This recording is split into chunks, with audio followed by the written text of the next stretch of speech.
Hello everyone, welcome to my review of Rayforce, also known as Section Galactic Attack and Gunlock, a shmup of many names by Taito, originally released in 1994, but it also found a home console release on the Sega Saturn and an early Windows PC release, which sounds pretty interesting. But in today's video, we're mostly going to be focusing on the upcoming City Connection port for PS4 and Nintendo Switch and seeing how that port is likely going to turn out based on the early demo. And shoutouts to them for doing this early demo system, because now I can test a lot of factors of the game without actually having to buy it. So I'm a big fan of this, so hopefully they continue this into the future.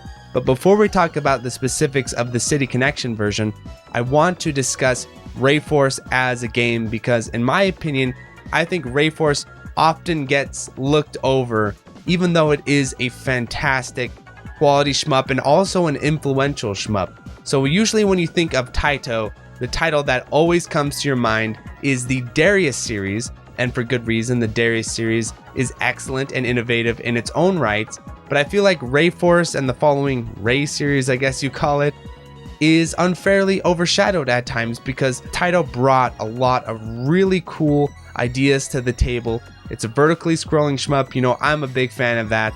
And also just the quality of the presentation, of the graphics, of the level design, of the scoring system. Rayforce was definitely ahead of its time, and I think it needs to be recognized a little bit more. So hopefully I can do that a bit here in the review. Though I also, in my greatest shmups of all time, ranked it around 15 or 14 if memory serves me correctly. And I think it is definitely well deserved just for the signature lock-on mechanic alone. But even outside of that, I think it's just a really solid release, like a quintessential strong shmup release. It's doing everything right. You can't really blame it, especially for the time that it came out. It stood out among its peers, at least in my opinion. I think it is better than a lot of what was going on, even during such a strong period for shmups that was the 90s. So let's talk a little bit about the gameplay of Rayforce, just to get acquainted with its systems and what it is expecting you to do. So of course we need to discuss the signature Rayforce style lock-on shot, something we see used in later shmups, in some very excellent shmups like in ZeroRanger and also in Crimzon Clover. But the way they work in these games is a little bit different than the way they work in Rayforce. So in Rayforce you have that reticle that flies out in front of you, but it is a much stricter lock-on area than you get in Crimzon Clover, which is just this massive circle around you. And also in ZeroRanger, both of those opt for more of a circular radius of attack, and that makes sense for those games where they're much more on the bullet hell side of things, and they don't have as much space to move around and get shots lined up like you do in the original Rayforce. And if I were to describe Rayforce in subgenre of shmups, I would say that it is a classic style shmup that a lot of people can get into and enjoy, the R-Type crowd, all those folks. But at the same time, it is starting to edge closer and closer to the bullet hell territory. It's not full-on Dodonpachi, Ketsui, Mushihime-sama style stuff, but you're starting to get more dense patterns. You're starting to get a little bit more emphasis on micro-dodging. You're starting to get really complex boss fights. All those elements are coming into play, and so I think it's that perfect sweet spot where pretty much every shmup fan should be able to get into it. A bit of a warning though for the bullet hell fans out there: the hitboxes on Rayforce are much more old school than what you're going to be used to, so you are sort of moving around the hitbox the size of a truck.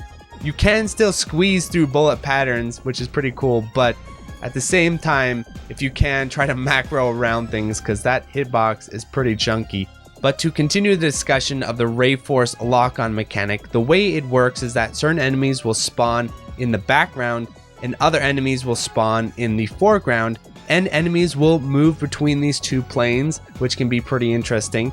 If they're in the background plane, you need to lock onto them with your lock-on shot and either target them then or target them as they come onto the foreground screen. You can still kind of get away with that. And then if they're in the foreground screen, then you have to just take them out with your standard rapid shot. And you can activate rapid shot, by the way, in the dip switches if you're playing this on MAME or Shmup Arch. go into the dip switches, turn on rapid shot. You don't need to manually fire, which is really nice. And again, kind of edging more towards the bullet hell side of things.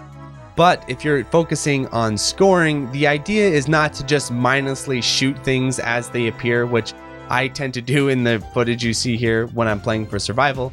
Because what you want to do for scoring is you want to get a bunch of them locked on and then fire all the lock-on shots all at once, just like in Crimzon Clover, for a chain and for a multiplier. And it's pretty fun how you can go ahead and route the game out for scoring, and the game has very in-depth scoring mechanics, unlike a lot of other Taito shmups, especially earlier Taito shmups, where it's basically just kill things like older Darius games. And when it comes to scoring, I watched a really cool replay by Jamers where he explained all the different scoring mechanics, the way they work. Unfortunately, this replay is not available right now publicly. It was something I had to back up years ago because YouTube destroyed the annotations for it. Hopefully those get restored.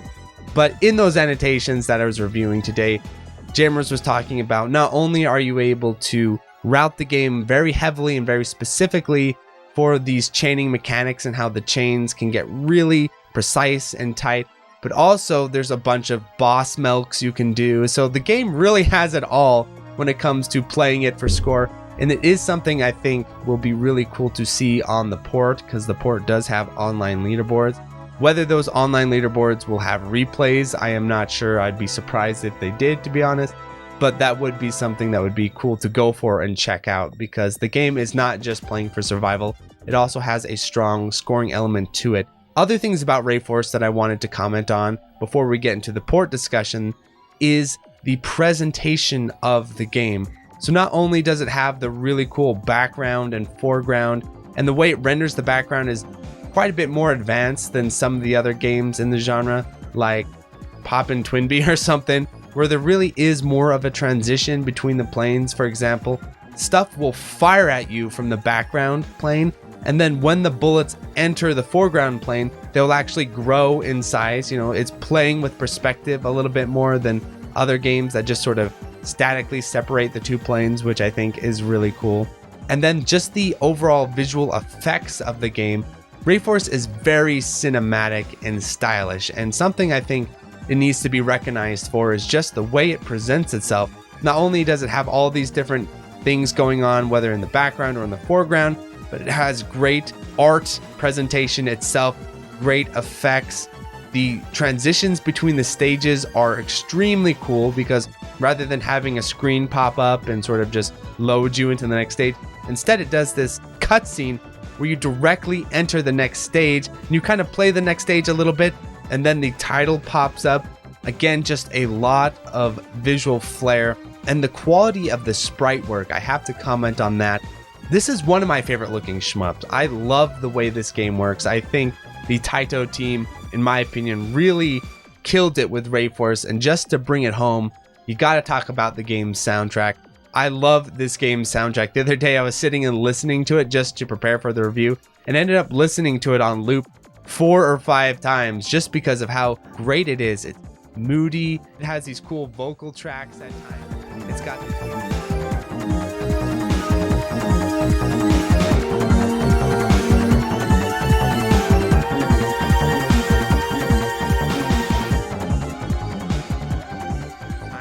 It's got these really groovy synthesizers, but it's eerie. And then the stage transitions and the transitions in music and location, all of it fits together really well.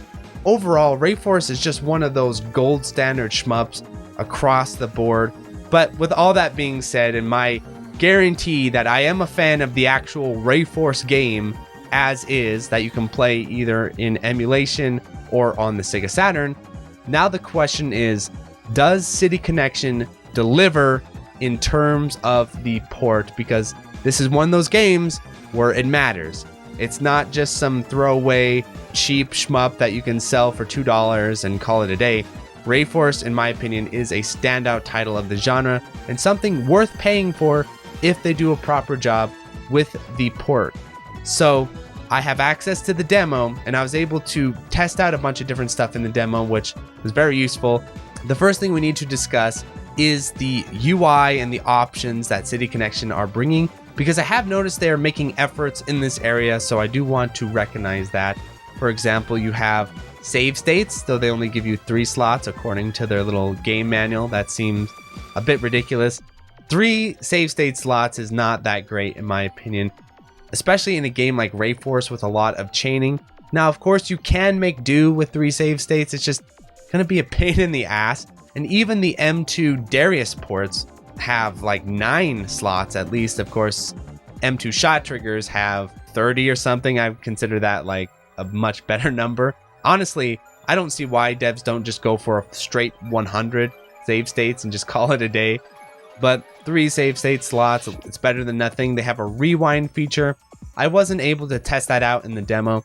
Personally, I'm not a big fan of rewind features. They're in the M2 ports in the arcade challenge mode, and I find them honestly more annoying than just save and load stating. It is what it is. If you like the rewind feature, it's in there, but I'm personally not a huge fan of it. Great UI stuff. You're able to rotate, you're able to adjust the screen. All of that seems very solid. And then they have the online leaderboards. That's a very big plus. That's essential. It's going to be something I'm going to comment on moving forward in all ports and basically all shmup reviews is, do they have online leaderboards? Because I think that's the way competitive play is going to move towards. And so online leaderboards, good for having that in there.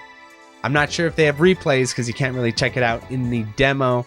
And then frame rate wise, the game seems to run at the correct frame rate. It's a little bit hard to tell because I think Rayforce just runs at 60 FPS. At least when I fire it up in emulators, it just says it's run at 60 FPS. So it's one of those games where I don't think the hardware is as janky and funky as Cave, which is nice. And so the big question, of course, is the input lag. And City Connection are always a wild card in this department, where they can deliver some ports with solid input lag, some ports with really bad input lag, and some ports with horrific input lag, like the Saturn Tribute. Unfortunately, in my testing, and there is a little bit of a margin of error in my setup of about half a frame. You know, it could be half a frame faster than what I'm seeing. It's possible, but what I got pretty consistently and all across all my tests was 6 frames of input lag. 6. That is quite a bit. And what was a bummer was that there was this graphic that was put out on Twitter by a Japanese person who did input lag testing, and he was getting 3 frames and 3.5 frames in his input lag test rather than 6. So that's a pretty big difference. And when it comes to input lag readings, I personally would like to see 2 or 3 frames. Those are what I would consider a very good job. The M2 ports, for example, Ketsui is 2 frames, Grega is 3 frames on the PS4, and on the PS4 here we're getting 6 frames, just in case I rotated it in Tate and tested it in Tate, because some shmups like Soul Cresta have less input lag in Tate mode for whatever reason. So I tested it, and no, it's the same across. 6 frames both ways. Now, why is there such a discrepancy between my test and the Japanese player test? I cannot say. I can only guess. And my guess would be that maybe he was testing it with a 30 FPS camera, because that would reduce the frames in half, right? So if he's counting the frames, but he records it at 30 FPS, then you're going to see 3 frames. That could be my only guess. Maybe there's some secret or some setting I'm not aware of that really reduces the input lag. But from what I could come across, I was just getting 6 frames. And then one other thing I want to note is that this is billed as Layer Section and Galactic Attack Tribute. And when you look at that on paper, because the Rayforce games are always changing and have all these alternate titles, it is kind of misleading in my opinion, because it really makes it sound like you're getting 2 games, especially if you're a newer person to the genre.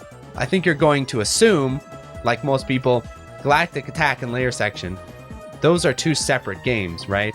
No, they're not. They're Rayforce. They're just the different names for Rayforce. And from what I understand, I was asking all around, is there any significant difference between these 2 versions? And outside of just like the cosmetics of the attract screen and maybe a few things here or there, it didn't sound like there were major differences between the 2. I'm just not a big fan of this. I wish they would have just called it one or the other. I could see maybe they're trying to include both in there for people in different regions who would be able to recognize it. But I think it is a little bit misleading for people who think they're getting 2 games, because I was wondering if maybe it was going to be Rayforce and Raystorm, and you know, one of these was their alternate titles or something. And so the final question mark is the price of the game, which is $25. Now this is where it gets tough, because like I said earlier, Rayforce is a classic of the genre. I consider it gold standard, easy recommend to all shmup players. There's no question of that in my mind. It's just a question of, is this port excellent?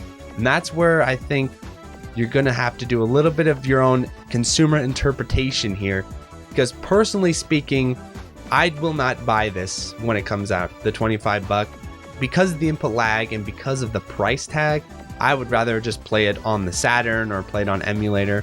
For people who want to play it on the Switch, they want to play it on the PS4, who aren't overly concerned about input lag, you know, it's a possibility. I'm not saying it's outside the realm of a recommendation, but for me personally, I'm not going to buy it. I'll just tell you the truth, and you can interpret that as you would like. But I've given you the information I've been able to gather, and I feel like I'm sort of in this staring contest with City Connection, where they keep releasing games that are just like on the margin of what I would consider acceptable input lag, 5 or 6 frames. They're always pushing me to see whether I recommend them or not based off of that. And so I could see other people saying it's totally fine. They could patch it, they could improve it. This is something I could see happening. I could see them patching and improving the input lag, because Rayforce does emulate well across other things, and I don't think it's as much of an issue as trying to patch the Saturn Tribute collection or anything. So who knows, maybe in the final version the input lag will be lower. Keep an eye out for that. But yeah, with all that being said, I'd like to thank you for tuning in. Please like, subscribe, tell all your friends, check out the Electric Underground Reddit, and also keep an eye out, because here in the next video or two I'm going to be doing an explanation of the t-shirts and the limited printing of those, so be sure to check that out. Adios everyone.